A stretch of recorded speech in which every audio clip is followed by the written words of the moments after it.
up on our knees. Actually, bring a block between your knees. So standing on our knees can sometimes feel a little bit different than standing on our feet, but the same postural muscles are engaging besides the feet. So the inner thighs, the pelvic floor, the deep low belly. Relax your arms to your sides.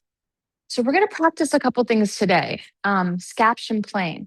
So I'd like you to take your hands to the very front of your thighs and then to the side of your thighs. And now right between those two places, with thumbs pointing out at about a 45-degree angle, come there. So from this position, we're going to move our thumbs up slowly, mindfully, keeping a slight engagement into that block. So our core is engaged. And I'd like you to notice at what point you start to feel one of your shoulder blades or both of your shoulder blades elevate. So is there a place where you feel your shoulder blades elevate? And then slowly come back down. Good. So remember, we're at 45 degrees-ish. Not, your hands are not in front of your shoulders and they're not at the sides of your shoulders. They're between those two places. So this is where we have what's called the most subacromial space. This is where we have the most space to avoid wear that leads to the very, very, very common tear of the rotator cuff tissue, okay? So the bicep tendon, the supraspinatus tendon. So how does this relate to everything else we do in Vinyasa yoga? Well, two quick things. When you do this, we're doing our best to train the shoulder blade, the bottom edge of this shoulder blade, the bottom corner of the shoulder blade to move this way, out, instead of up. This would be up. This would be out. It's called upward rotation of the scapula. And it creates what's called our glenohumeral rhythm. That's our most functional, healthy place so that we avoid that unnecessary wear and tear in those tissues. So notice, is your scapula, this corner, going up or out as you rise? If it's going up, just move with less range of motion and keep thinking, sending a message from your mind to get this corner to go out instead of up. All right, how does this relate to the rest of our practice? So from here, we're going to go ahead and think about that plane for a moment. So you can go ahead and remove any extra padding. Bring your arms up to shoulder level in the scaption plane. So for the average person walking down the street has 150 degrees of shoulder flexion. Down dog takes 180-ish if we're here, okay? So for most people to try to do that without doing it in the scaption plane, they're going to be impinging their shoulders in downward dog, especially when you turn the palms down, because that causes some internal rotation in the shoulder, okay? So for most people to do a down dog with their hands shoulder width is going to create impingement in the shoulder. It's going to create unnecessary wear and tear in the shoulder. So let's try something different today. Let's come up to shoulder level in the scaption plane. Now pretend you're going to do a down dog and turn your palms toward the floor. Where does that measure on your mat? For me, almost my entire hand is off the mat, okay? Come back up. So this is your scaption plane. If you're going to just turn your hands within the scaption plane, where do your hands land on the mat? Now this matters because down dog is an overhead reach, right? So if we're trying to get too narrow, we're going to impinge the shoulder. And then when we move through Vinyasa, watch this. Everybody come back up to your knees one more time. So scaption plane, downward dog. Say we're in downward dog. Coming forward into plank. Coming down to Chaturanga. If I'm too tight in Chaturanga, again, through this whole Vinyasa, I'm going to be just really putting a lot of unnecessary wear and tear into my shoulder. Okay, so let's just see what it feels like. Today we're going to be contemplate something different. Try something different. Scaption plane, hands come onto the mat. So for me, about half of my fingers are off the mat.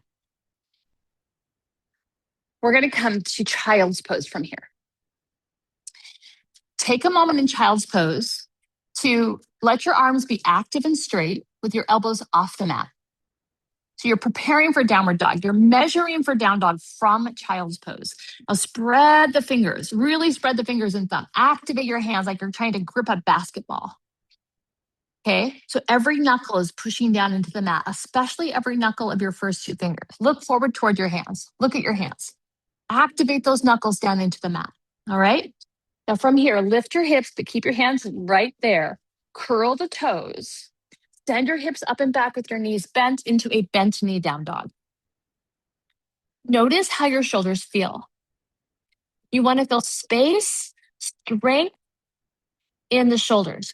Upper back is broad because we're upwardly rotating the shoulder blades. We're not punching them into the ears, but we're not necessarily pulling them together either or down. I mean, they're slightly going down the back. We're doing what's called upward rotation. So your shoulder blades are broad. Upper back is broad. On the next inhale, come to a plank position without moving your hands. Now, option from plank. Everyone push forward with your toes. Come to the tip of your toes. Take your knees to the mat, but don't sag your belly or your chest or your head. Now, pull forward a little bit more like you're looking over the edge of a cliff. Come about halfway down and hover in Chaturanga. And now drop your hips. Roll your chest forward. Draw your shoulder blades together and down the back. Now into a baby cobra, our first big back bend besides cow pose. We can stay here, or we can straighten the arms and lift the thighs to upward dog. Now hold upward dog for a moment and notice what's happening with your feet. Are your heels splayed out to the side? Are they pulled in? Are they right above your ankles? Inhale, lift the belly, flip the toes, and come back to downward dog. Now we're going to do that a couple times, slowly with lots of awareness. Inhale forward to a plank. Use your toes to shift more forward like you're looking over the edge of a cliff. Then option to take the knees down as you lower to Chaturanga. Inhaling cobra or up dog. Hold your upward dog or cobra. So make sure those heels are over the ankles. So that might mean engaging your inner thighs a little bit more. Good. Press into the hands, lift the belly back to child's pose or down dog. And let's do that one more time. Inhale forward to a plank. More forward, like you're looking over the edge of a cliff. With or without the knees down, lower halfway down and hover, broaden the back. Try not to draw your shoulder blades together. Keep your shoulder blades broad. And then open the chest, cobra or up dog. Drawing those heels. Draw your heels. Yeah, there you go. You got it. Yeah. Over your ankles. Excellent. Slowly lift the belly, come back to child's pose or down dog. Nice. One more time, focusing on the shoulder blades. Inhale forward to a plank. Before you lower, broaden your shoulder blades and keep them broad as you come slowly down. Try not to sink through your shoulder blades. Broaden across your back. Good. And then come forward, cobra or up dog. You got it. All right. Back to child's pose or down dog. Okay. From here, we're going to walk our feet toward our hands into a forward fold. This standing forward fold, take a moment to bring your weight between your heel and ball of foot. Knees right over the ankles. Head, shoulders, arms relaxed. The Sanskrit name for this pose is Uttanasana, intense lengthening pose. Gravity is creating this intense lengthening, stretching opportunity for us throughout the entire back side of the body, the paschima side, the paschima fascial line. On the next inhale, grab those blocks, bring them underneath your hands. Fingertips, hips come back, heart comes forward, spine is parallel to the floor. Lift Uddiyana. Moderate support here, more support hands on thighs if you're taking care of your low back, less support arms back like airplane wings. Ardha, half Uttanasana. Exhale, sit back into chair pose, Utkatasana. Aligning the knees with the toes, weight equal in the heel and the ball of the foot, neutral spine. Now, Scaption plane. Inhale, thumbs up, arms in a V, upwardly rotating the scapula. As you exhale, fold down through chair pose all the way down to forward fold. Uttanasana, intense lengthening pose. Inhale, Ardha Uttanasana, halfway lift. Exhale, Utkatasana, chair position. Inhale, Urdhva Hastasana with the Scaption playing. Exhale, fold all the way down to forward fold. Now we're going to move through this vinyasa freely, letting your breath inspire you, reach you, guide you.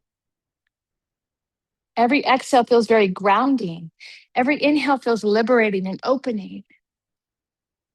Notice the quality of your breath. Notice the energetic effect of your breath and your movement. That inhales feel expanding, opening, liberating. That exhales feel grounding, strengthening, empowering, or relaxing. Keep flowing with your breath, remembering what you've been learning in your body,